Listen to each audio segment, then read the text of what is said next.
my company. They've always been my company when it comes to fun. I don't think anybody does it bigger than the Big N. In any case, I look forward to anything Nintendo has planned this year. Because this time of year is supposed to be magical. It's supposed to be super awesome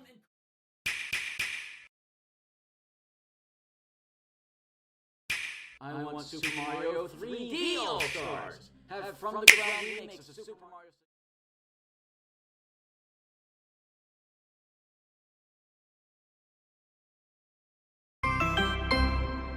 Saying that Nintendo dropped the ball last year would be a complete understatement. Price gouging ports, purposefully understocking hardware, terrible online services, zero communication with fans, like, at all. I mean, hey, you saw the opening video. This year, E3's coming back, and every company is on board. Nintendo is the one seemingly working the helm. They're the ones wanting everyone to get together like, hey, come on guys, let's do it! The pressure's on more than ever, because if they screw up and fail, then it's over for E3. It'll be dead in the water, that's it. They have to get it right. They have to be able to please the fans who have done nothing but put up with their endless trash that they were put through in 2020. This year, it's gonna be a little different for me. Still making my wish list, but this time I think I'll compare what I wanted last year to how I feel currently. That being said, thanks for watching these videos 4 years in a row now. I don't plan on stopping unless E3 completely dies, so let's hope for the best. Metroid Prime 4. Didn't happen. Pikmin 4, baby! Played it, somehow made it worse. Didn't happen. Didn't happen. I want these. Okay, now to be serious, I just wanted to get any repeats out of the way because yeah, I still want all those things. However, I know that given how angry many people are at Nintendo, I wouldn't be surprised if they announced a real Mother 3 localization just to get everyone off their backs. Cynicism aside, let me really get into it. I want a new Donkey Kong game. It's been 7 years since Tropical Freeze, New Funky Edition not counted. I don't know if this is a rarely heard opinion or anything, but DK has pretty much always released better platforming games than Mario. Almost any level in Tropical Freeze is pretty much better than the entire New Super Mario Bros. Lineup. Now, obviously, the perfect scenario would be getting a brand new game. But you know what else would be cool? A remake of DK64 that's actually playable! Let's go a step further though. How about a remake of the original trilogy, but have them actually look like the Silicon graphics renders, but, you know, during gameplay? Wouldn't that be cool? Speaking of remakes, let me stay on that topic for a second. Remember when the Link's Awakening remake came out and people were kind of 50-50 on the graphics and general look of the game? Well, I originally wanted the game to look like the art style it already had. I warmed up to it and I kind of like it now. Even though the Switch is seemingly unable to even run the game at times, it's still a pretty fantastic remake.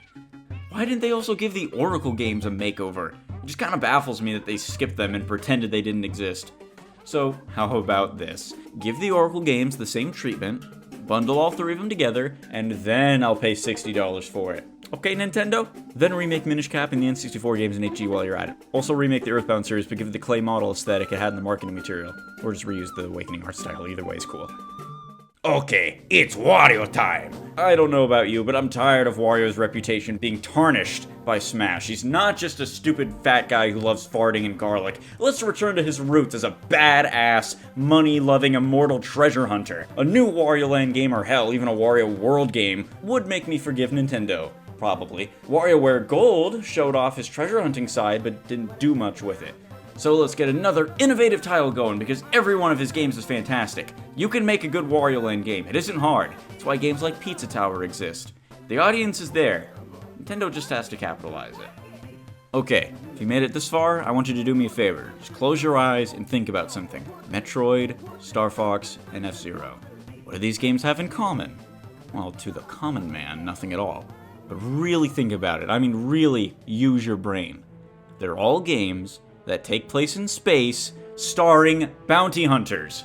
How has this never been capitalized? Team Star Fox are literally mercs for hire. Samus is a galaxy-wide feared bounty hunter. Captain Falcon only does racing as a hobby to his main job of hunting bounties. Let's get a crossover game with these three characters exploring different planets, all of space, hunting the ultimate prize. Maybe they could fight each other too. Imagine Samus using the wave beam on Fox, who deflects it back onto Captain Falcon. Could we at least get a Star Fox game that isn't terrible? Maybe re-release Star Fox Zero, but make it playable. Okay. Now for the big guns. Smash Brothers. I'll be honest, I do not want Nintendo to just show off Smash Ultimate the entire time just so they can coast by on that, but I'll get more into that real soon. We all know it's going to get the spotlight, so I might as well tell you who I want. Seeing as how there are 2 slots left on the Fighter Pass, and I haven't cared about any of the previous ones at all, I want these 2 to really wow me. Now this may be a wild idea, but I think we need a PC rep. There's nobody more obvious for the role than Doom Guy. He would be an amazing representation for the world of PC gaming, especially since he popularized the first-person shooter genre and practically created it. Doom Guy would be perfect, but I also have more options for this slot. Heavy Weapons Guy or Soldier from Team Fortress 2 would be a phenomenal inclusion. Heavy gets into Smash, they port TF2 to Switch, and then the Heavy update comes out and everyone is happy. Soldier getting into Smash would also be amazing, but if any TF2 character gets in, it'll realistically be Scout, given the passing of Rick May, and Gary Schwartz also getting up there in years. If Valve is involved at all, though, we all know it'll probably take too long to happen and won't even get made. Gordon Freeman would also be ideal and legendary. Half-Life Alyx port for the Nintendo Labo VR confirmed.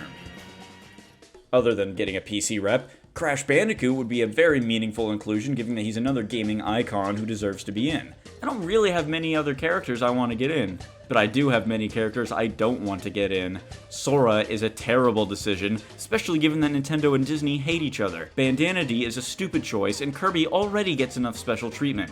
Geno is a character I don't want in either, because given my recent playthrough of Super Mario RPG, he doesn't really have any personality other than wanting to do his job and nothing else. I'm sorry, but I'd take Stanley the Pugman over those guys any day.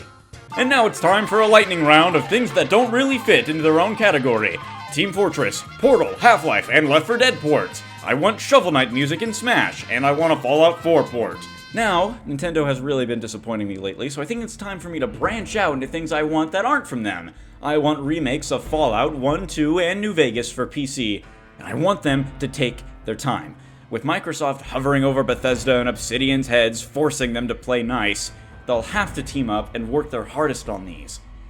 As of writing this, the Sega presentation on the 27th hasn't happened yet, but I love remakes of Sonic Adventure 1 and make 2 actually fun and good.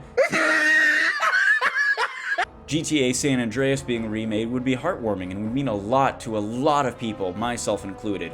And Star Wars Battlefront 3 being announced would also be fantastic. I just hope they take their time and let DICE finish the product, since they clearly love the franchise. Okay, fun time's over. Time to get a little serious. 2020 was a year full of zero news, like at all. Nothing of value came out from Nintendo. We got 3 games. Animal Crossing wasn't, and still isn't, a finished product. Hyrule Warriors isn't finished, and struggles to not drop frames in official trailers and marketing material. And Paper Mario was so unimportant that they shadow dropped a trailer on Twitter and didn't promote it, so that game was dead on arrival. That was their 3 big games last year, and none of them were good. I just want news that things are being worked on, okay? Nintendo has to get it right this year because I want to forgive them. Now I know, they're a company, and at the end of the day, they aren't my friend and never will be. They're here to make money. But they're also the richest company in Japan. They can afford to put in the time and money to release quality products and still be friendly. Remember when Reggie still worked there and they had all that charm and love and atmosphere? Doug Bowser showed up and said, "Hey, my name's Bowser, isn't that weird?" and then completely disappeared. There hasn't been anything like the Iwata era during these times at all. Iwata literally killed himself to make sure Nintendo didn't fail, and this is how they're treating his legacy. I'm harsh to them because I love them and I want them to be better. It will be completely unacceptable for them to just drift by this year with 40 minutes on Smash Ultimate. They have to show off Breath of the Wild 2 footage and a new IP. They gotta reach into their bag of tricks and pull out something dazzling the way only Nintendo can. Maybe then I'll forgive them and won't feel bad about supporting them anymore. Resurrect a dead and obscure franchise. Give it a new name. Wario, Star Fox, Metroid, F-Zero, Pikmin, ARMS, Golden Sun, Kid Icarus, Nintendogs, man! Anything! The Switch is the most original, highest-selling console in the world, and yet they just aren't doing anything with it. The novelty of it being portable only takes you so far. You have to run with the kite. It won't just catch air on its own. I don't understand the logic of making one of the most innovative and amazing consoles ever and just not making games for it. I really don't. I didn't intend to get all negative, but it's unavoidable at this point. Nintendo needs to do better, and I feel as though they owe it to us. They have to make something that isn't just for the kids or people buying their games out of habit. They have to pull out that magic again. Thanks for watching, and sorry for ending it in a very somber mood. If you like this video, then check out my second channel, Waylon Plays a Game, where I mostly play games with my best friend, and occasionally do solo series. If you're interested, check it out, and if this video intrigued you, then please explore the rest of my channel. Here's hoping this year will blow us all away.